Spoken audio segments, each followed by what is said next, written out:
So hello everyone, आप सभी का स्वागत है आपके अपने चैनल एग्जाम मेल पर। आज की वीडियो में हम फिर डिस्कस करने वाले हैं कुछ ट्रांसलेशन जो कि हिंदी से इंग्लिश में होने वाले हैं।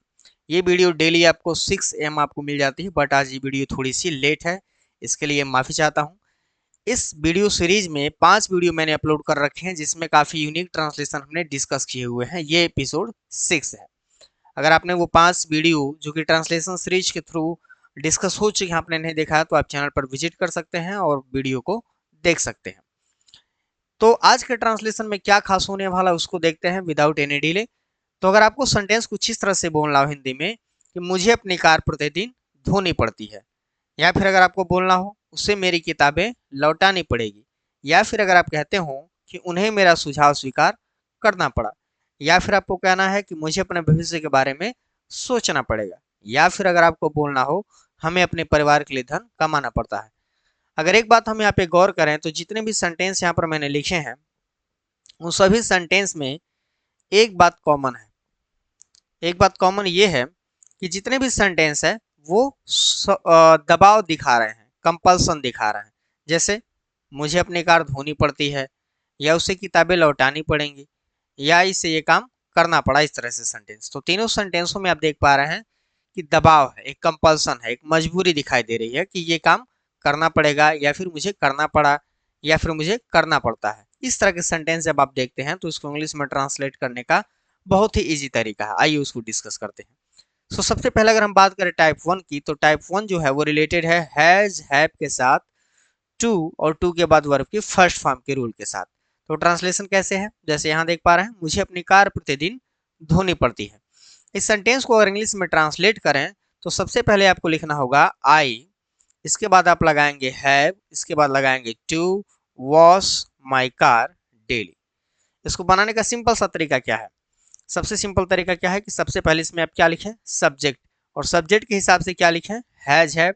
उसके बाद लगाएंगे टू, उसके बाद लगाएंगे वर्ब की फर्स्ट फॉर्म, और लास्ट में लिखेंगे ऑब्जेक्ट। तो सबसे पहले आपको यही समझना पड़ेगा कि यहाँ जो सेंटेंस दिया हुआ है, जो कंपल्सन दिखा रहा है, दबाव या मजबूरी दिखा रहा है, वो कौन से समय की बात कर रहा है। तो यहाँ दिया है कि कार धोनी पड़ती है, यानी प्रेजेंट की बात कर रहा है, डेली का ये रूटीन है। तो जब बात प्रेजेंट की होगी तो आपको लगाना है हैज और हैव हेल्पिंग वर्ब के रूप में, और टू के साथ वर्ब की फर्स्ट फॉर्म। तो सबसे पहले सब्जेक्ट हो गया आई, इसके बाद हैव, इसके बाद लगाएंगे टू, उसके बाद जो भी काम हो रहा है, धोने की इंग्लिश क्या हो जाएगी, वॉश, और क्या धो रहा है, माई कार, और लास्ट में लिख देंगे डेली। आई होप कि क्लियर हुआ होगा। एक ट्रांसलेशन और समझते हैं इस पे, एक एग्जाम्पल और देखते हैं। जैसे लिखा है हमें अपने परिवार के लिए धन कमाना पड़ता है। तो ये सेंटेंस देखने से पता चल रहा है कि प्रेजेंट की बात हो रही है, वर्तमान की बात हो रही है, और साथ ही साथ कंपल्सन या दबाव की बात हो रही है। इस सेंटेंस को अगर इंग्लिश में ट्रांसलेट करें तो इस सेंटेंस कुछ इस तरह से हो जाएगा, वी हैव टू। देखिए यहाँ पे सब्जेक्ट कौन है, वी, और इसके साथ हम क्या लगाएंगे, हैव। उसके बाद लिखेंगे टू, क्या करना पड़ता है, धन कमाना, अर्न मनी, किसके लिए, फॉर आवर फैमिली, हमारे परिवार के लिए। तो अपने परिवार के लिए हमें धन कमाना पड़ता है, we have to earn money for our family. एक ट्रांसलेशन और इसमें देखेंगे। जैसे यहाँ दिया ना कि बच्चों को प्रतिदिन स्कूल जाना पड़ता है। तो आप जानते हैं बच्चों का मूड होता है ना कि स्कूल ना जाए या फिर छुट्टी हो जाए। तो बच्चे जब इस तरफ बातों को सोचते होंगे तो उन्हें एक दिमाग में एक सेंटेंस आता होगा हिंदी में कि मुझे प्रतिदिन स्कूल जाना पड़ता है। तो अगर इस सेंटेंस को इंग्लिश में बनाना हो कि बच्चों को प्रतिदिन स्कूल जाना पड़ता है, तो किसको जाना है, बच्चों को, वो हुए सब्जेक्ट। तो सबसे पहले हो जाएगा इसमें चिल्ड्रन, सबसे पहले लिखेंगे चिल्ड्रन, और ये प्लूरल है तो क्या लगाएंगे, हैव। अगर ये चाइल्ड होता तो हम यहाँ पे हैव की जगह पे क्या लगाते, हैज। ठीक। उसके बाद लगाएंगे टू गो, यानी कौन सा काम करना पड़ता है, इनको जाना पड़ता है, कहाँ जाना पड़ता है, to school daily. Okay. I hope कि ये ट्रांसलेशन आपको समझ में आ गए होंगे, हैज और हैव के साथ टू की वर्ब, टू और वर्ब की फर्स्ट फॉर्म। नेक्स्ट टाइप देखते हैं, जो दूसरा टाइप है वो भी बिल्कुल सेम है, बस आपको जहां पर हैज हैव लगाना था उसकी जगह पे आप क्या लगाएंगे, हैड, उसके बाद टू लगाएंगे और वर्ब की फर्स्ट फॉर्म लगाएंगे। एक एग्जांपल देखते हैं, मुझे अपनी पुरानी चीजें फेंकनी पड़ी। कहने का मतलब है कि फेंकना तो चाहता नहीं था, बट उसे फेंकना पड़ा। ठीक। तो एक दबाव दिखा रहा है, बट ये जो समय है वो टाइम किसकी है, पास्ट का टाइम है, ये पास्ट का समय है, पास्ट टाइम है, इसको हम मेंशन कर रहे हैं यहाँ पे, पास्ट का टाइम है। तो जब पास्ट रहेगा तो आपको क्या लगाना है, हैड टू। ओके।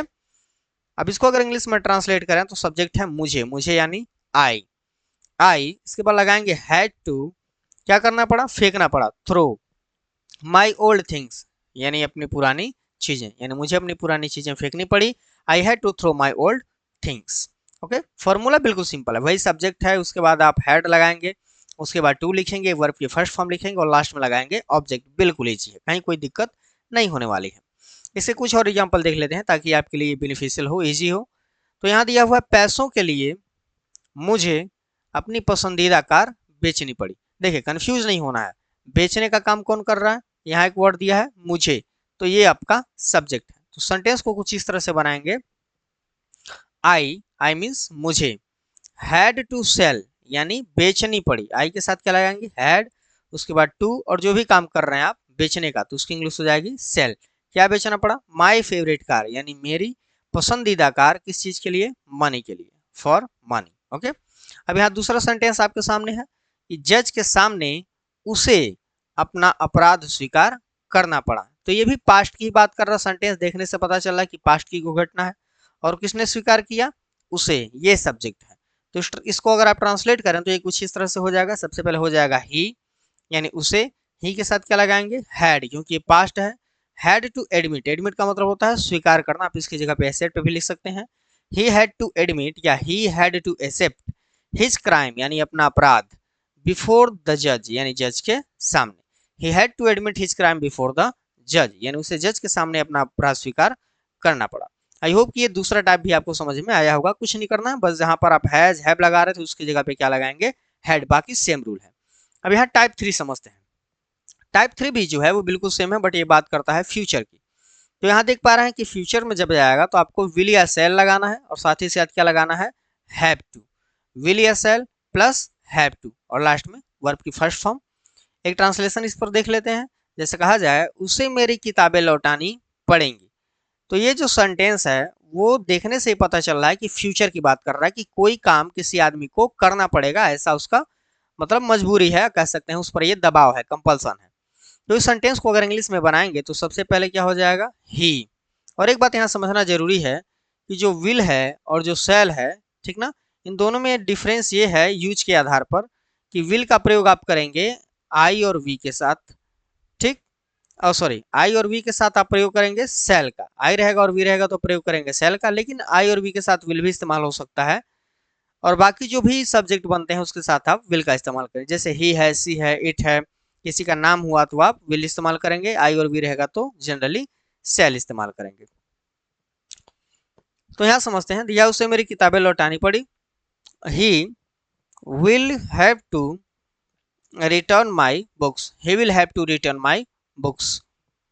दूसरा सेंटेंस देखते हैं, और इससे पहले फार्मूला भी देख लेते हैं। तो फार्मूला बिल्कुल सिंपल है, सबसे पहले क्या लगाना है, सब्जेक्ट लगाना है, उसके बाद विल या सेल लगाना है, उसके बाद हैव टू लिखना है, और वर्ब जो भी काम हो रहा है उसकी फर्स्ट फॉर्म लिख देनी है, उसकी इंग्लिश लिख देनी है, और लास्ट में लिख देना है ऑब्जेक्ट। एक एग्जांपल समझते हैं। सेंटेंस है यहाँ पे, मुझे अपने भविष्य के विषय में सोचना पड़ेगा, किसे सोचना पड़ेगा, मुझे, सब्जेक्ट क्या हुआ, आई, तो आई के साथ आप विल भी लगा सकते हैं, सेल भी लगा सकते हैं। आई विल हैव टू, ठीक, आई विल हैव टू क्या करना पड़ेगा, सोचना पड़ेगा, किसके विषय में, अबाउट माई फ्यूचर, यानी मेरे भविष्य के विषय में। I will have to think about my future, I will have to think about my future. Next sentence देखते हैं, यहाँ दिया है कि रमेश को उच्च शिक्षा के लिए विदेश जाना पड़ेगा, यानी वो जाना चाहता नहीं है बट उसे जाना पड़ेगा, फ्यूचर में ऐसा दबाव दिख रहा है। तो इस सेंटेंस को इंग्लिश बनाएंगे तो सबसे पहले सब्जेक्ट हमारा हो जाएगा रमेश, रमेश एक नाम है तो साथ में लगाएंगे विल हैव, उसके बाद लिखेंगे टू, उसके बाद जाना पड़ेगा, ये वर्ब है ना, तो गो टू, कहाँ जाना पड़ेगा, फॉरेन, किस चीज के लिए, फॉर हायर एजुकेशन। तो रमेश को उच्च शिक्षा के लिए विदेश जाना पड़ेगा, यानी Ramesh will have to go to foreign for higher education. I hope कि ये जो 3 टाइप मैंने डिस्कस किए हैं, जिसमें मैंने डिस्कस किया हैज टू, हैव टू, उसके बाद मैंने डिस्कस किया हैड टू, और साथ ही साथ डिस्कस किया will have to, shall have to, जो कि क्रमशः अगर आप देखेंगे तो प्रेजेंट को, पास्ट को और फ्यूचर को प्रेजेंट कर रहे हैं, दिखा रहे हैं, शो कर रहे हैं। तो आई होप कि ये छोटा सा ट्रांसलेशन आपके समझ में आया होगा। आप ट्रांसलेट करने की कोशिश करिएगा इसी तरह के काफ़ी सेंटेंसों को, और मुझे कमेंट बॉक्स में ज़रूर बताइएगा कि आपको अगर कोई प्रॉब्लम हो रही है तो मैं उसको सॉल्व कर सकूँ। फिलहाल आज का जो क्वेश्चन ऑफ द डे है वो आपके सामने कुछ इस तरह से है, तुम्हें खुद इस नौकरी के लिए अपनी काबिलियत साबित करनी होगी, तुम्हें खुद अपनी नौकरी के तुम्हें खुद इस नौकरी के लिए अपनी काबिलियत साबित करनी होगी, या इसी सेंटेंस को बोल सकते हैं कि तुम्हें खुद इस नौकरी के लिए अपना काबिलियत साबित करना पड़ेगा।